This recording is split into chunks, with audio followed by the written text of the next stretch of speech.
Time is 8:15 in the morning. Short clip lang to, short video kasi may dumating nga sa atin from Shopee in order ni Madam Gala na chest harness. Alam mo naman, nagre-ready na tayo sa mga motovlogging natin. Bumili din kami ng para dito para meron kasi kaming SJ cam na napakatagal lang hindi nagagamit. Tapos matagal siya natenga. Nung nakita namin, gumagana pa pala. Kaya yun, bumili. Pang samantagal, yun yung magana sa front natin ng mukha. Pag meron tayong i-clip na mukha ko. Para naman nakikita nyo yung mga mukha namin. Sabihin nyo, puro view na lang yung pinapakita ko eh. So, mga kagala, kung di ka pa nakasubscribe, pakipindot na and comment. Open din kami sa mga suggestion. Siyempre kasi bagong ngalan kami.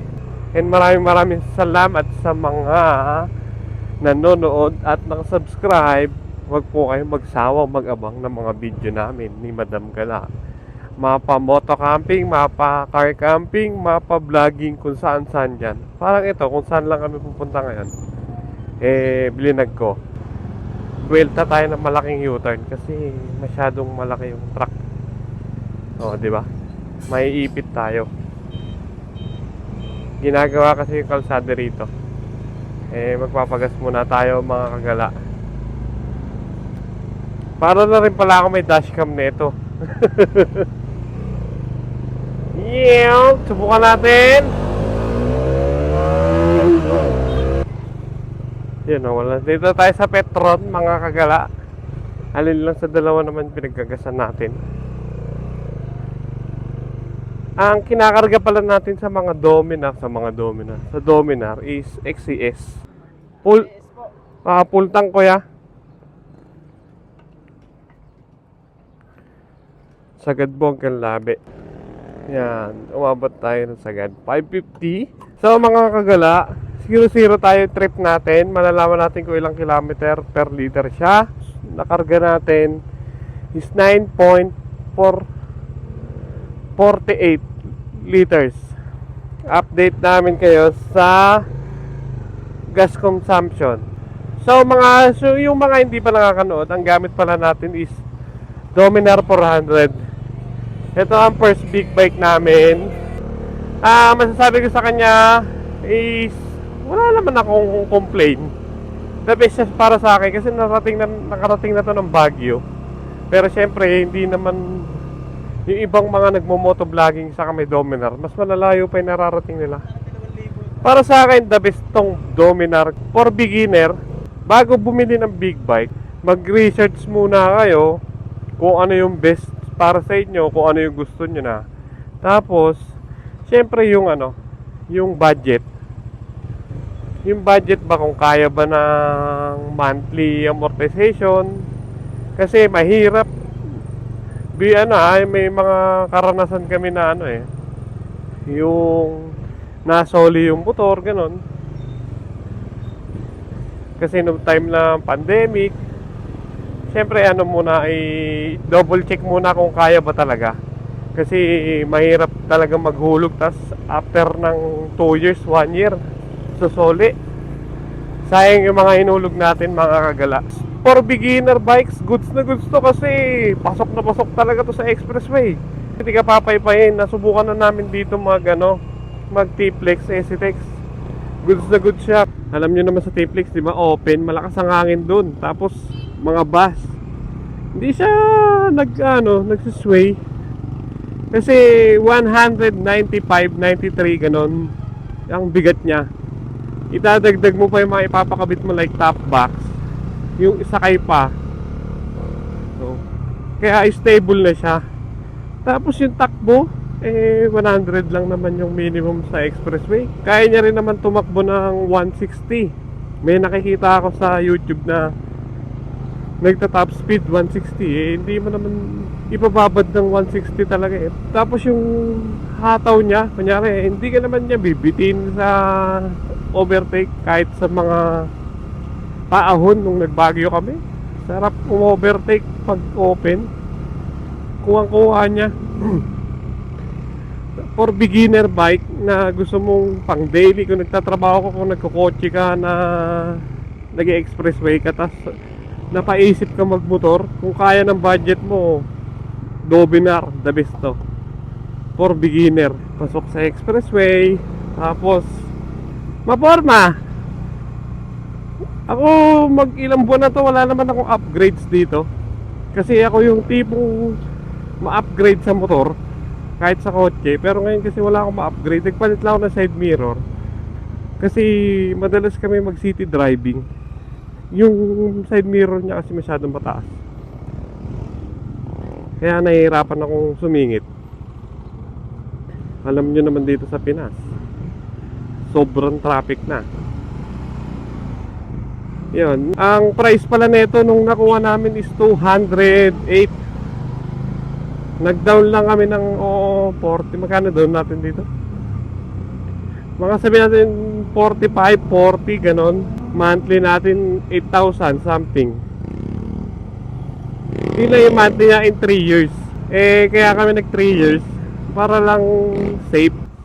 Meron kasi kaming business. Alam niyo naman sa mga may business, honestly walang mga savings yan, kasi panay paikot lang. Tapos as business owner, pag walang masyadong mga income, yun, syempre yung mga bayarin, hindi naman humihinto yung mga bayarin. At di rin yan, pag sinabi mo sa bayarin mo, wala tayong income ngayon, pwede bang bukas na lang? Hindi pwede yun. Yan, shoutout sa mga business owner dyan. Tuloy lang sa laban kahit masyado nang mataas ngayon ang mga bilihin. Parang ito importanteng lakad to. Nagmotor tayo para mabilis. Salamat kay Lord kasi ang ganda ng panahon. And praying sa mga matatamaan ng mga bagyo ngayon. Laban lang. And pray tayo kay Lord. Wala namang imposible sa Kanya. Lahat naman ng nangyayaring to is alam niya. At alam natin na may magandang maidudulot na aral. Sa una, sasabihin natin kung bakit nangyayari, kung bakit tayo nai-stress, bakit tayo ganito. Bandang huli, ma-realize natin na Lord, salamat! Kaya pala nangyari to kasi ganun yung matututunan ko. Yun lang, share ko lang. Sabi nga blessing daw ba yung struggle? Sa akin, oo, struggle is a blessing. Kasi nga, yun nga, may matututunan ka. Morning vibes tayo, 8:30 na ngayon. Kung nakikita nyo yung sa camera ko, kasi naka-chest harness ako, sana hindi siya magalaw, ganun-ganun. Napakaganda ng view ngayon. Kaya praying dun sa mga dadaan na talaga ng bagyo at sinasalanta ngayon na i-guide mo, Lord, i-guide mo sila ng kalakasan, ng wisdom, peaceful sa gitna ng laban. Kasi kami mag-asawa, pamilya, may mga laban din kami sa buhay. Alam nyo ba mga kagala, business owner kami, mukha lang mayaman. Mukha lang big time. Pero minsan, alam nyo ba, minsan dumating ka sa punto na 1,000 na lang savings namin, 1,500. Pero ginagawa namin doon, dati kasi ganon, nag-worry kami, uutang na kami kung saan saan. Ngayon gagawin namin, magpipray kami. Bago utang, pray muna. Kasi thank you Lord, kasi you guide. Sa totoo lang, buhay ang Panginoon natin. Open your hearts lang mga kagala. Then surrender, then pray. Yun. God knows our need. Di kami perfecto, pero malaking tulong na sumurrender kaming mag-asawa kay Lord. Na lahat ng mga nangyayari is alam niya. And meron siyang best na plano. Di man mangyari ngayon, bukas makalawa. Alam mo yung perfect timing. Sabi ni Madam Gala, alam mo yung wala ka na pera, tapos biglang magugulat ka with as business owner, may income. Kaya shoutout sa mga business owner dyan, God bless. Tapos ito pala yung mga testimony namin as a family. Yung sabi ko nga sa inyo mga kagala, wala kaming pera minsan, 1,000 lang. Alam mo yung 1,000 lang, Lord, i-surrender mo. Alam mo yung positive na sasabihin mo kay Lord, Lord, ikaw na bahala, surrender ko na sa ito. Hindi ko na kaya yung laban. Gulat ka na lang eh, oras, minuto, segundo, may lalapag sa'yo. Hindi naman lalapag. Siyempre pagpapaguran mo pa rin. Parang katulad namin, business owner, meron kaming dumating na income ngayon. Tapos yun, nagugulat ka. Thank you Lord, kasi di siya talaga nagpapabaya. God provide. Kumbaga dumadating sa punto kami na ipit na, sagad-sagaran na. Tapos magugulat ka lang, boom, ayun na si Lord. Parang sabi ng tatay natin sa taas, worry ka ng worry, di ka naman nagpipray sa akin, di ka naman humihiling, di ka naman nag-ano. Yun lang naman hinihintay lagi ni Lord sa atin. Lapit kayo sa akin, balik kayo sa akin. Yan, the best yan. The best na medicine yan sa mga worry natin. Although alam naman natin na dati honestly galing kami dyan na pag wala na kami pera, utang muna. Dati ang pera namin pag pumalo ng 90k, 95, dapat meron kami sa bangko minimum 100. Yung peace namin, kasi alam namin na God will provide. Lahat to alam ni Lord. Kaya trust lang. So mga kagala, ang gamit pala nating camera is iPhone na 14 Pro Max. Yan. Sana maganda yung video kalalabasan. Kasi naka chest harness ako. Chest mount na rin. Time is 8:45. Dito na tayo sa Robinson Antipolo. Mabilis talaga pag nakamotor. Yun nga, doble ingat lang. Jeremiah 29:11 mga kagala, ito yung babasahin ko. For I know the plans I have for you, declare the Lord, plans to prosper you and not to harm you, plans to give you hope and a future. So mga kagala, yun pala yung Bible verse natin. Alam nyo, hindi ito planado na makapag-share ako ng short story namin ng buhay. Hindi rin to planado na kasi actually magko-content lang ako ng ng chest harness ko eh. Pero kasi 'di ba, ang galing talaga ni Lord yung makapag-share ka. Kaya kung sino man sa inyo, kayo, ikaw, hindi aksidente ito na panood mo. Hindi rin accident na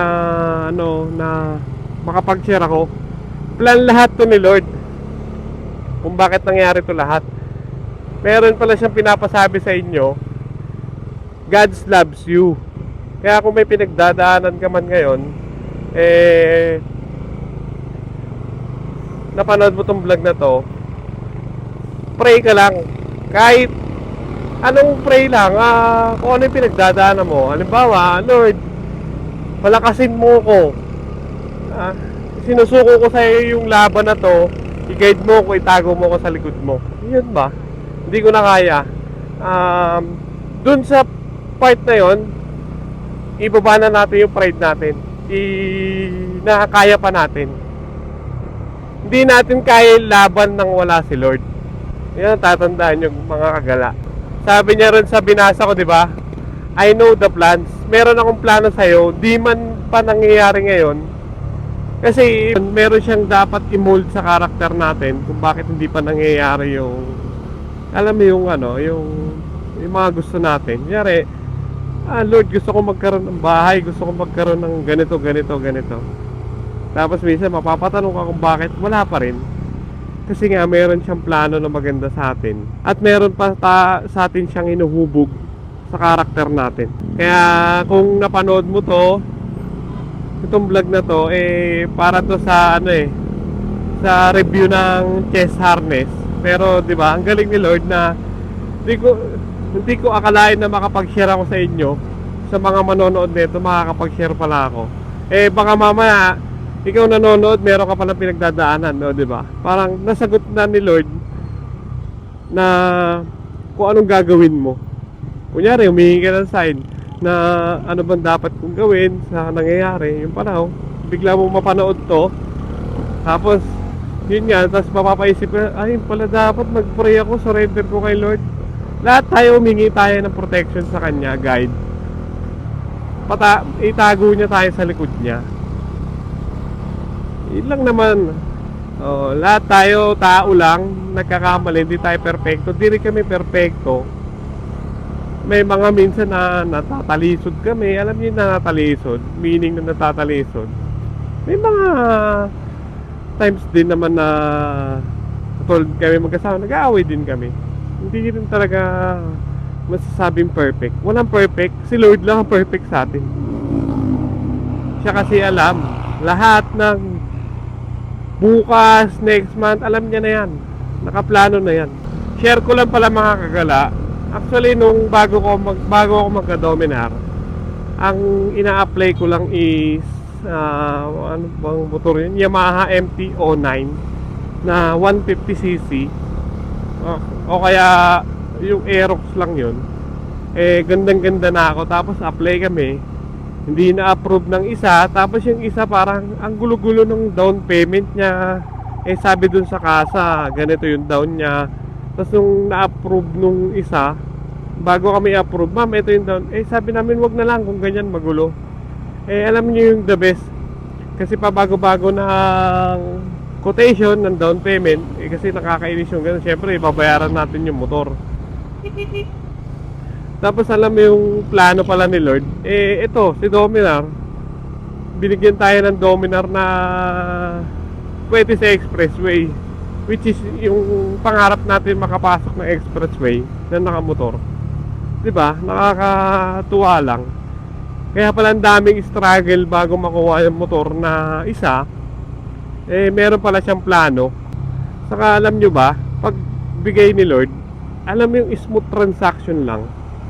Walang hassle, walang stress. Kasi ang hirap naman, 'di ba? Pag may kukunin kang bagay, tapos ang daming balakid, ang daming parang alam mo yung ang dami ng stress, dami ng hadlang, parang question about sa requirements, sa down, 'di ba? Parang nakaka-stress kunin. Hindi katulad na pag pinag-pray mo tapos binigay sa'yo ni Lord, inalaw niya, smooth na smooth lang. Ito basic lang to, no? Sinabi sa amin na, ma'am, ready na po yung unit, kunin niya na. Pagpunta namin na umaga doon, andun na siya. Alis na kami. Nailabas ko na agad, pirma lang kami ng kontrata. Alam mo talagang God's best. Lahat ng plano niya, the best. So mga kagala, kung nagustuhan mo tong video na to, pa-like and share and subscribe na rin. Maraming salamat sa mga nanonood sa amin. Nagpapasalamat na talaga ako bago ka pa mag-subscribe. Yung video namin, ginagawa namin yung best namin. Pagpasensyahan nyo lang kung minsan palipat-lipat. Ngayon medyo improvement kasi nasa dibdib ko siya ngayon. Nakabili kami ng chest harness. Salamat Shopee. 140 plus lang to. Tapos meron pa kami parating doon na pang helmet, pang SJ cam yun. Praying pa kami na magkaroon talaga kami ng quality na camera. Eh ngayon puro mga pangsamantagal muna. Dating din tayo sa mahirap kasi yung bili agad tayo ng mga gamit tapos di pala natin gusto yung gagawin natin. Alam mo yung matatambak lang. Yun nga sabi ko sa inyo dapat pag planado, tas ihingi natin ng pray kay Lord, i-guide niya tayo. Ayun, shoot na shoot yun. Dito na pala tayo mga kagala. 8:55 napakaganda ng weather. Tanya naman sa video ko, napaka-clear ng sky. Banayad pa ang takbuhan, hindi pa ganun ka-traffic. As of daw mga kagala, kung kumukonsumo siya ng 26 kilometer per liter. Pero malalaman natin mamaya pag balik uli natin sa bahay, pag nagkarga tayo. Nakaka 18 kilometer na pala tayo simula nung nagpagas tayo, nag full tank. Malalaman nyo rito kung gaano siya katipid, kung ano yung fuel consumption niya. Kaya kung nagbabalak kang bumili ng Dominar, baka para sa itong video na to. Malakas siya, makakagana ah. Saglit niya lang din nakukuha yung 100. Tapos sa takbuhan niya sa lubak, safe naman siya, masarap naman, smooth, malambot, hindi naman bumiyahe nga kami ng, maniwala kayo sa hindi, bumiyahe kami ng Baguio. Alas 12 kami umalis ng bahay, alas 5 nakarating kami ng Baguio, alas 6 kumain lang, tapos nagkape, tapos bandang mga alas 8 ng gabi umuwi na kami.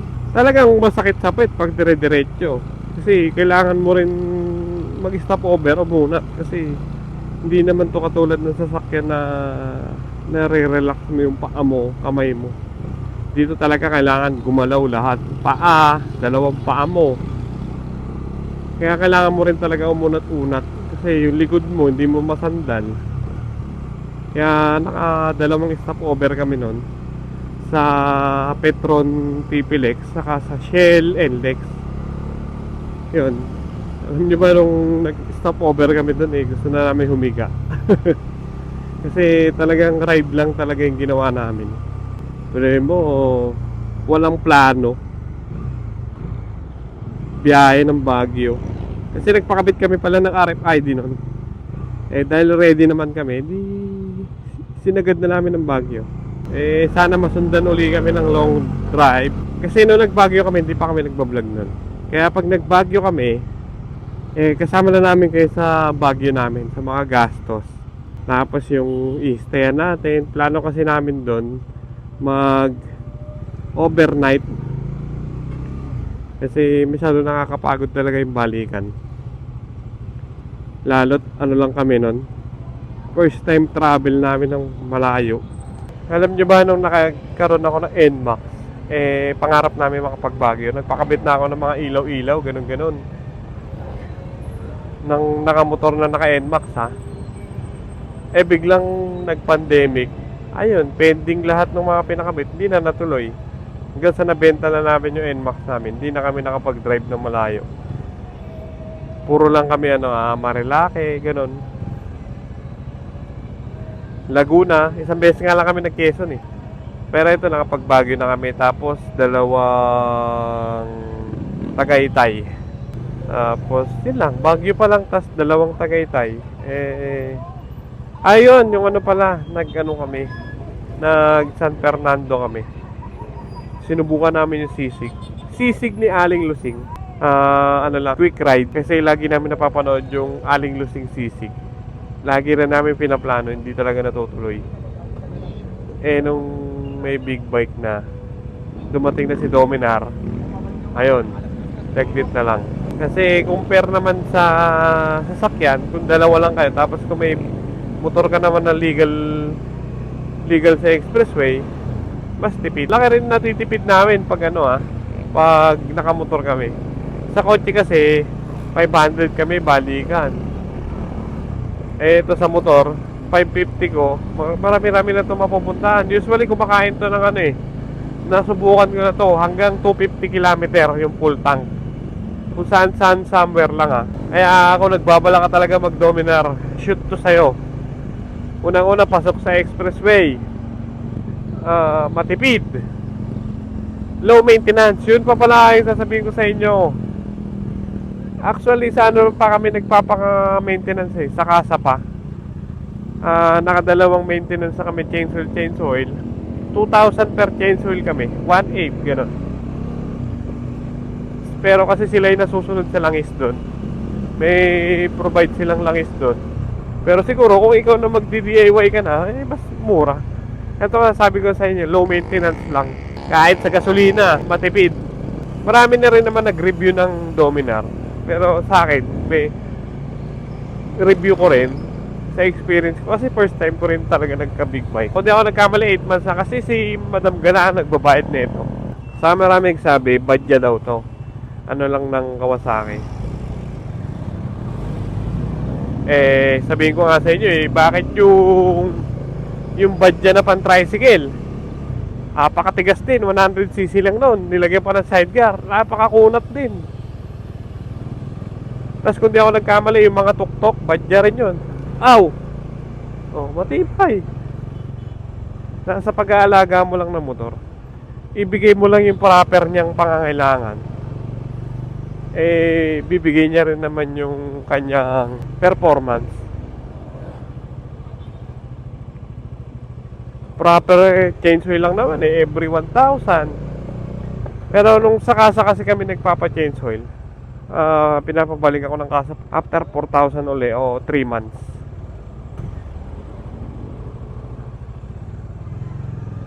Upgrade ko nito, sinabi ko sa inyo kanina, side mirror pa lang, tapos top box. Kasi wala naman akong makita sa kanyang upgrade. Ayun nga, gusto ni Madam Gala magpalagay kami ng side bag para pag magta-travel kami, merong nakapix na, merong nabibiling bag lang. Siguro pag ano na, pag madalas-dalas na yung travel namin ng malalayo, yun, palalagay ko yung side ano niya, box niya. Medyo may kamahalan din kasi. Nakapag-inquire ako, almost parang 12 to 14,000. SEC brand. Pag nag-tight budget ka, merong side bag na parang leather lang o something ba yun, Moto Wolf, ganon. Nasa magkano lang din. Pero ang kagandahan kasi sa side na box, nakapix tapos nalalak mo. Yung bag kasi na parang waterproof, hindi mo siya pwedeng iwanan. Sa mga, kunyari, punta ka ng emergency na, punta ka sa mga mall, sa mga alanganing parking, pwede siya makuha. Hindi katulad ng box talaga, di susi, tapos nakapix. Talagang mahihirapan kung mayroon kukuha. Magmumukha itong touring setup tawag dun pang travel. Actually nagbabala kami magsagada kasi di pa kami nakakapagsagada. More on Baguio lang kami. Kagabi nga may napanood ako doon, nagbablog siya, nagsagada siya. Mukhang maganda yung natuluyan nila kasi merong dalawang sikat na spot malapit lang sa kanya. So what's up mga kagala, na ako yung nagagalak at natuto at masaya at happy kasi nakita ko yung video dito sa review ko dito sa chest harness, chest mount. Okay naman siya para sa akin as a beginner vlogger. Maganda siya, maganda. Kaya kung nagbabalak ka mag-vlog, motovlogging, kahit nagsishopee ka, Lazada, Grab, bumili ka na ito, ang ganda. Hindi rin naman pang motovlog, pang safe mo rin, pwede mo rin siyang gawing dashcam sa cellphone mo para safe yung travel mo. Maganda siya kasi pinanood ko kanina yung papunta namin dito sa Marikina. Stable naman, tutin nyo lang yung yung parang stabilizer. Pero kasi iPhone kami, hindi ko lang alam sa ibang cellphone kung meron na. Yun nga, sabi ko sa'yo masaya ako kasi maganda. Akala ko kasi magalaw kasi gumagalaw sa dibdib ko yung cellphone Pero gamit kong iPhone ngayon is kay Madam Gala kasi nalobat ako. Kasi hindi ako nakapag-charge kagabi. Kasi sabi ng aking bayaw, wag daw kami mag-charge ng hindi namin nakikita na full charge na kasi baka lumobo raw yung battery. Yung bayaw ko na yung magaling yung sa iPhone. Shout out sa'yo, Errol. The best yan sa iPhone. Ito palang iPhone is kay Madam Gala 15 Pro. Kaya ayan ang gamit ko ngayon. Maliit, pero para sa akin mas okay siya. Nag-i-stable siya sa dibdib ko. Yung sa akin kasi malaki, parang gumagalaw Ramdam ko rin yung bigat. Ang ganda, pinapanood ko kanina. Pinas forward ko lang kasi aalis na rin kami agad. Pero nakita ko ang ganda. So, pabalik na tayo ng bahay mga kagala. Oras ngayon is 9:35. Kailangan namin makabalik agad kasi yung anak namin papasok na. Ano bang title ng episode na to, ng biyahe na to? Ano masasabi mong title? Wala, ganun pa rin, Dominar. Kasi gamit natin si Dominar. Mainit na, 9:35. Ramdam na yung init. Nga pala mga kagala, isang mabilisan lang na sharing. Ako yung namangha sa Dongpeng Nanobox. Nag-test drive kami nun. Napapaisip kasi ako kung mabilis ba siya. Tapos paano yung aircon? Nung nag-test drive kami, ang lamig ng aircon. Tapos dahil electric, kala ko mabagal lang. Yung kala mo yun, alam mo sabihin na natin ignorante ako nun. Nung nag-test drive ako. Grabe yung kalahati pa lang yung apak ko dun sa niya, acceleration niya. Ang bilis, ang lakas ng hatak. Tapos yung aircon niya, wala pang tint yung sasakyan, yung tinest drive namin na Nanobox. Ang lamig. Kasi naku-curious kami dun sa aircon, sa takbo. Para ka nag-drive na Suzuki Alto. Kung alam niyo yung Alto, ano pa ba yung maliit? Espresso, yun. 4 kami nakasakay, grabe, nakuha ko agad, saglit ko lang nakuha 80 km/h. Kaya sabi ko, okay na pa rin pala electric car, bumili. Pero hindi cash. Pinagpipray pa namin kay Lord. Sabi ko nga sa inyo, pag will niya, smooth transaction. Kaya hindi rin kami nagmamadali. Para kasi yung computation namin na pag-aalis kami, kunyari Marikina to Rizal 500, itatabi na namin yun yung magiging panghulog ng electric car namin. Tapos ang maintenance niya parang brake pad na lang. Tapos 8 years warranty yung battery. Ang galing, di ba? Kaya nagugustuhan namin siya. Kasi iba na rin talaga ang presyo ng gasolina rito sa atin. Talagang umaabot na ng 60 sa iba. Pag hindi mga kilalang hindi ko masabing no brand May mga katulad na itong refill, 47 yan, mura yan. Boom! Aerox, shout out sa'yo kuya. Kakanan pala siya. Yung camera pala ng cellphone natin naka-stabilizer. Meron tong settings Kaya siguro hindi ganun kaalog. Sumulong na tayo. Liko tayo rito mga kagala. Ang init. Ramdam na ang init. Dito na tayo sa lilim. Mainit. Natuwa ako dun sa review ng camera ko kanina. Nandito sa chest mount. Kasi para na rin ako naka GoPro action cam. Ayan, galit na naman si Dominar. Gumagana na naman ang kanya auxiliary fan. Ibig sabihin, na-reach niya na yung init, kaya gumagana na siya. Kailangan niya na uling magpalamig. Kung di ako nagkakamali, lahat naman ata ng big bike ganito mga kagala. May auxiliary fan kasi nga sobrang malaki na yung makina niya. Pag mainit na, may fan. Kung hindi kayo aware, ayun nga, mainit talaga siya nakakapasok. Sobra. Lalo pag traffic, galit na galit ang mga hindi ko alam kung pati lahat ng big bike pero dito, ang tawag ko sa kanya, galit na galit sa traffic Kasi ang init niya. Alam nyo ba kung paano ko nalaman na mainit? Kasi nagtataka kami nung unang kuha namin dito. Sabi ko, bakit parang ang init? May katabi kami truck. Tapos nung umalis yung truck, mainit pa rin. Ayun, sabi ko, yun nga, sa makina nga. Kasi yung igot ng auxiliary fan parang papunta sa likod. Kasi hinahanginan niya yung makina, din yung radiator. Meron naman siya radiator. Pag nakita mo yung clear na ganitong kalsada, nanamnamin mong bumakbak. Kasi parang na-miss mong yung lamig ng hangin after mo sa traffic. Like nung galing kami ng Tagaytay, simula Alabang hanggang Bikutan, talaga, singit-singit. Yan, yung ganyang yung hangin, sarap, di ba? Tapos pagdating sa dulo, traffic ulit. Tapos Akin uli. Hindi na masyado nahihirapan si Madam Gala kasi siyang nagka-camera sa akin pag ganito, tumatakbo kami. Kaya makikita nyo sa mga previous vlog, minsan nakikita yung leg ko. Ngayon nakapokus na sa road kasi dahil sa chest harness, chest mount. Budget friendly na chest mount. Cellphone chest mount. Harness. Sana ma-deliver ngayon yung sa helmet. Saka yung dito sa camera namin.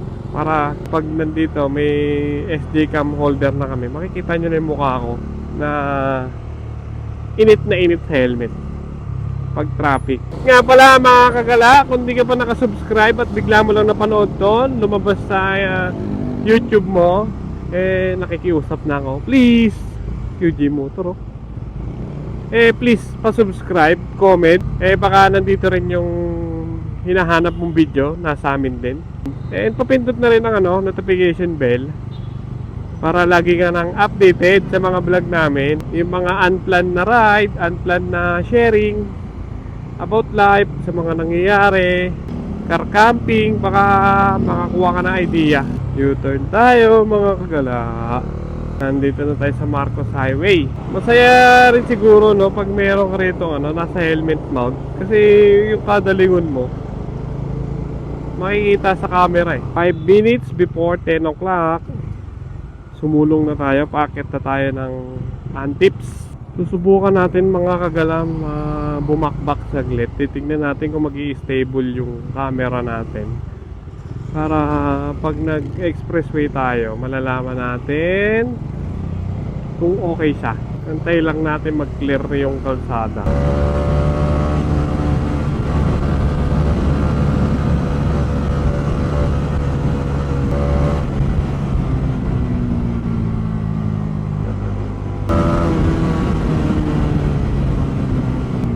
Natin mamaya kung okay ang ating chest harness. Mga kagala, tapos na pala yung ating break-in period kasi almost 4,000 na to si Dominar. Kaya yung limit niya umaabot na ng 10,000 RPM. Kaya yung mapapansin nyo pag mga bagong kuha yung Dominar nyo, umaabot lang minsan ng 7,000 nasa break-in period pa para hindi mabigla yung makina. 10,000 na, yun yung maximum niya. Kaya kung mapapansin sa video ko, umiilaw yung pula, ibig sabihin nasa high RPM na ako ng 10,000. So kung sana magkape sa Starbucks kasi may free na si Madam, saka na lang pag may bibilin kami. Nga pala mga kagala, naiisipan din namin mag moto camping. Pag nagka-budget na, bibili kami ng natitiklop na upuan. Yung maliit ba, yung mga compact. Kasi alam niyo naman sa car camping, maraming dala. Kaya ang upuan namin doon, natitiklop siya pero ano pa rin, malaki, bulky pa rin. Kaya merong nabibiling upuan na yung parang talagang stick-stick. Nagkaroon na kami nun Tapos table lang na maliit. As lutuan, buti yung lutuan ko maliit nandun pa. Tapos tent din na maliit, siguro pwede na yung tent namin na square. Mga bibili na lang namin isa naka-signal light siya ng kanan, ibig sabihin kakanan siya. Tapos yung mga bed lang na inflatable na natipa. Sa lahat kailangan compact kasi moto camping lang. Tapos limited lang yung mga dadalhin. Yung talagang prayo lang. Kasi pag nagka-car camping kami, dala namin yung bahay.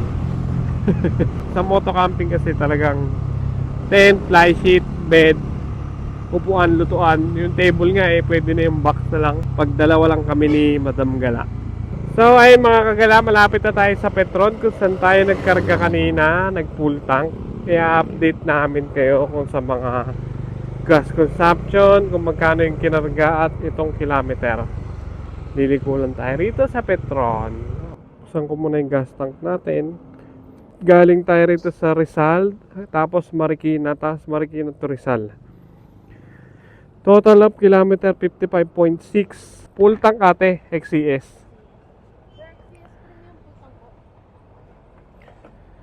Punuin mo lang uli. Ayan. So ayun, 125 tayo inabot. 2.149 liter. Balikan. Balikan na yun, yung 55. Rizal, Marikina, Marikina, Rizal. Para malaman nyo yung gas consumption, yung kilometer, i-divide lang sa 2.149. Yan yung city driving namin mga kagala. Dito kasi nakalagay average 24.0 kilometer per liter. Pero para accurate, i-divide nyo siya doon. So mga kagala, paano nakatipid kami ng 370? Kasi usually 500 kinakarga namin balikan sa aming sasakyan. Eh, dalawa lang naman kami. Tapos kaya naman ng bitbitin namin. And pag-vlog din kami, din na-review ko rin tong chest harness namin. So, paano mga kagala? Para sa akin is itong chest harness is good siya para sa mga beginner na magbablog pa lang, motovlogging, na hindi pa agad nakakabili ng camera. Goods na goods sa akin to para sa akin kasi nung napanood ko kanina yung video ko, okay na okay siya. Halagang 140 plus 47 thumbs up. And kung nakatulong sa itong video na to, pa-share and comments and subscribe. Maraming salamat sa pag-watch. Pero dahil idol ko si Boss Reed, ang kanyang laging ending is ganito: Puss! Among gala!